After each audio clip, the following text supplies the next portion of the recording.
So if you are paying attention to any of the YouTube videos online about what camera you need in order to start your photography, videography journey, you'd think that you need to spend $1,000, $2,000, even more. Maybe you need that G Master lens from Sony, or even the RF lens from Canon, or anywhere in between. But that's actually kind of far from the truth. And so in this video, we're going to talk about, and we're going to rant about why you need something like one of these, which is a Canon 350D, which will set you back around about 200 Australian dollars. You only need this in order to make beautiful images and begin actually getting out there and using the tool and taking beautiful images. So let's talk about it.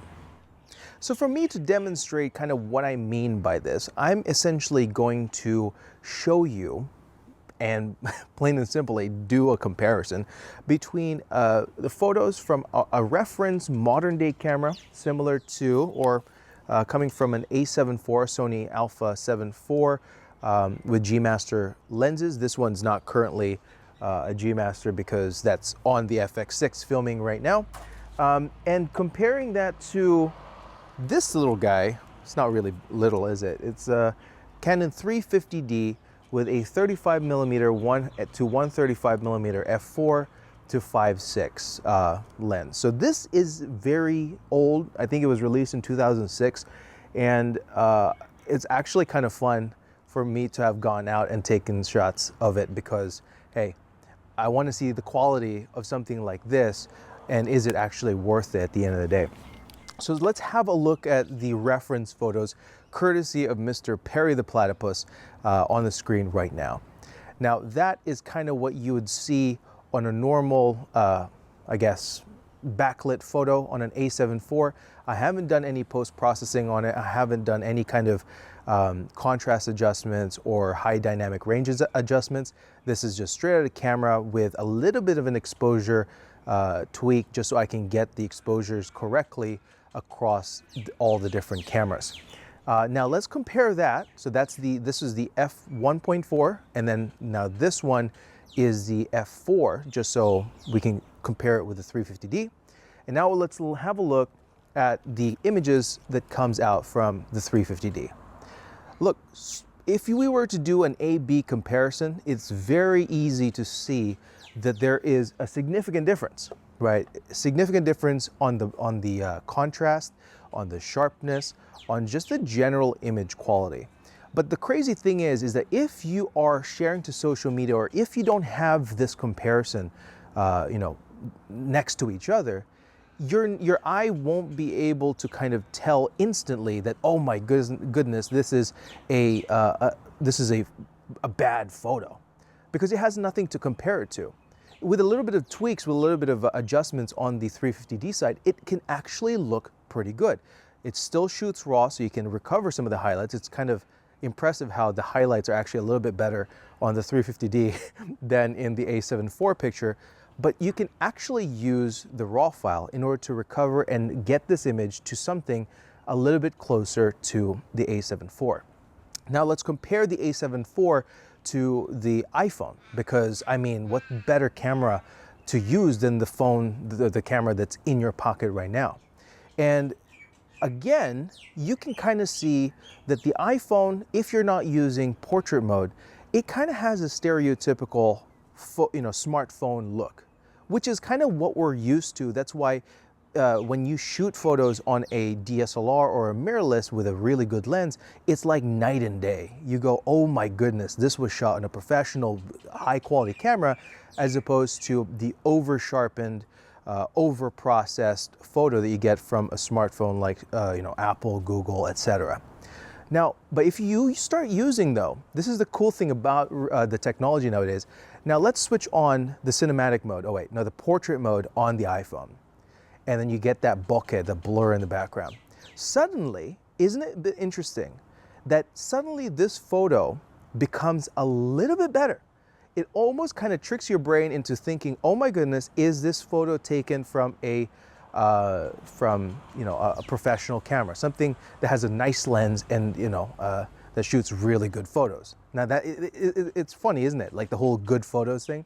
But really, what it comes down to is people associate great photos or good photos with composition, with, I guess, the depth of field, how separated the subject is from the background, and generally how sharp something is. And that's usually the very superficial qualities that people look for to determine good image quality. So between all these three, let's put the three pictures on screen now. Look, yes, the A7 IV is generally much better.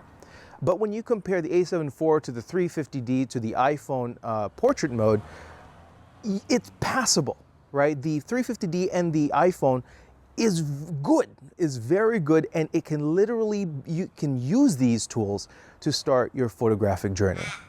Now let's blur the lines a little bit more. Let's not have the comparison. Let's throw that aside. And now let's look at some of the images that I've taken across the three different cameras. And you'll quickly see that without using Perry the platypus as like the friggin' model, right? If we use different environments and taking different shots of actually something interesting, the quality, quote unquote, of the three different cameras, they start to fade and they start to blend together, and you kind of look at it like these are good images as opposed to this is a high quality image because it's shot by a G Master lens. All that becomes, it goes to the wayside. It doesn't matter anymore. So let's have a look at some of the photos I've taken on an A7 IV. This one, and then let's choose another one, this one. And then now let's go to a couple of photographs I've taken recently with my wife and daughter on the Canon 350D. It's pretty good. It's not bad. Now you don't have a reference to what that looks like on an A7 IV. You look at it and you're like, okay, that looks pretty good. And now let's take a look at some of the iPhone photos using portrait mode. And then, changing it up a little bit, so we're trying to move away from what stereotypically Apple would use as a setting on the iPhone, right? I haven't done any too much highlight recovery on the iPhone ones because typically an iPhone user would be point and shoot. So what I've done here is kind of like just portrait mode and then one of the iPhone filters, which is typically what a normal person would do on a picture taken on an iPhone. And what does it come down to? It comes down to these images look pretty good. And they have been taken from a wide range of different devices. One is a modern day camera that costs $4,000. One is an iPhone that most people would typically have, and it costs around about $2,000. I mean, it's not actually cheap. And then you have the Canon 350D. And it looks pretty good. And that thing would probably set you back 200, 300 Australian dollars, and you can take these kinds of photos. Now, the cool thing about the the interchangeable camera system is that this 350D comes with a 35mm to 135 at f4. Now, because of the EF lens, the EF mount on the Canon system, you can literally buy one of the modern day lenses like the 35mm 1.8, I believe, on the Canon system, and you will get much better glass, much better quality on a body like this. So you can buy just literally the body, the 350D, spend $200 for one of these things. I think you can even get them for as low as like 80 bucks. And then spend another $150, $200 on getting a 35mm modern lens, and you can start shooting really, really high quality images. So that's it. I mean, it boils down to cameras are tools. Cameras are tools that we use in order to capture certain images that we want to capture. When the camera becomes a hindrance, when the technology becomes a hindrance, that's really the only time where you should be saying to yourself, should I be upgrading to something more advanced, faster, more high resolution? Because it's only really at that point where you're getting the bang for the dollar investment of that camera. So, for example, 350D, it doesn't shoot very fast at all. It's like freaking 2 frames a second or something like that. But the A7 IV, 10 frames a second. So it's like if I'm doing wildlife, the 350D is not going to cut it, even though yes, you can still do it. Yes, you can still manage to get really good images on the 350D, but the technology is limiting you to how far you can push, for example, wildlife photography. If you're trying to catch something really fast, then you need the extra technology in order for you to capture that image. But if you are taking pictures of birds that sit still, that don't fly off so very often, there's no reason for you to want a $4,000 camera than something like this. Because at the end of the day, you're still taking the image and you are still practicing your technique and your look and the feel of the photographs that you're taking. Another example is like, for example, let's say you need more resolution. I think the 350D is like only 8 megapixels. The A7 IV is a 33 megapixels, right? So if you want to blow up the image to something a lot bigger on the screen, 8 megapixels, even though it's going to be pretty decent already, it's not going to be able to blow up into something much bigger.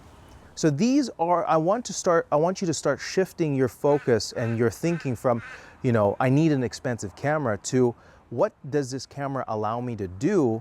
And if it doesn't let me do that, what camera would allow me to do that? And when you shift that thinking to that, every camera becomes a tool that you can use in order to create beautiful images. And that's what matters. So that's a bit of a rant, but if this was helpful to you, hit that like and sub buttons and send me a comment down below saying where you are in your photography journey.